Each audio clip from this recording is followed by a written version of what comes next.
doesn't look good for North America. So I got to ask you, Right? Paul, are we outclassed? Are we No. outclassed on the world stage? Oh, come on. Are you being serious? We're not outclassed. I think. If you've watched the last East versus West event, you would know that the West did not win a single match. In fact, they only won 4 rounds out of the whole entire event, which was very surprising to me. A lot of them looked like mismatches, even though beforehand it looked like they would be exciting matches, but really only close matches were Paul and Sasho and Devin and Gennady. But Jerry was asked in an interview right here what he thought of the West getting completely destroyed, and one of the factors that contributed to this he actually mentions, which I have been saying as well recently. So let's hear what he said here. Got to ask you, Right. Paul, are we outclassed? Are we No. outclassed on the world stage? Oh, come on. Are you being serious? We're not outclassed. I think part of the problem is we keep being the ones to travel 14 hours, right, to get there. And we keep being the ones to go to a completely different time zone. I mean, It sounds like an excuse, but this is definitely a factor. I mean, anyone who's traveled long distances knows that has an effect on your preparation, your recovery when your sleep gets off, and then, hydration, and your sleep is so important. So it's 100% a factor. We have to keep in mind that all these East versus West events are in Turkey. None of them have been in North America. Something like Dubai may be a little bit more reasonable for some of those King of the Table events because people have to travel almost equidistant, but it's still a lot more advantageous for people in like Europe, for example. Like if we just look at Google Maps, let's look at Google Maps just to get an understanding of how far people have to travel. So Istanbul right here, right? If you live in Bulgaria, super close. If you live in Georgia, super close plane ride. Even Ukraine, I mean, all these areas, it's almost the same time zone around here. Romania, Moldova, if you're Prokopchuk, I mean, Italy, even, Hermes doesn't have much of a disadvantage. Not too far, maybe a time zone or two different.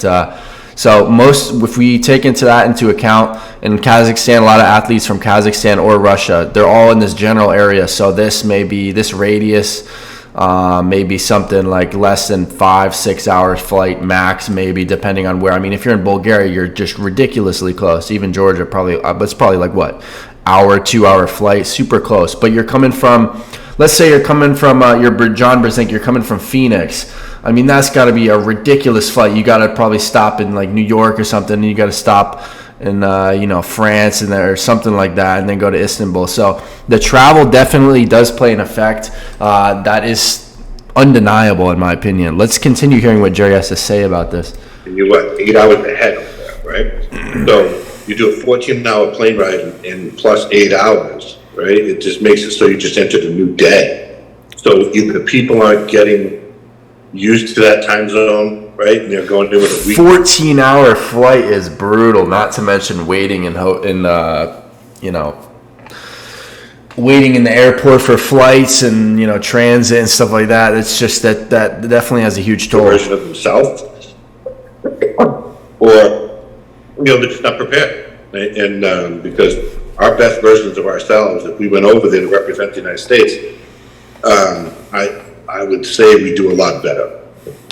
And I don't, no matter what I say, it's going to be an excuse, right? So it's going to sound weak, but wouldn't it be more fair if we did some of the matches in different locations? And I get it, It's a great point by Jerry, which I want to throw out there to everyone watching this video. What do you guys think about if it was in different locations? Like if it was like, take for example a sport like football or baseball. There's different teams and in different areas, or even like a championship. It might be in one city and then it'll bounce around to other cities, but every single event is in Istanbul, Turkey. It definitely gives a advantage to those that are closer. You can't say that is not a factor. Obviously it's not the only factor, and it can certain times look like an excuse, but it is a factor that definitely plays into account some degree.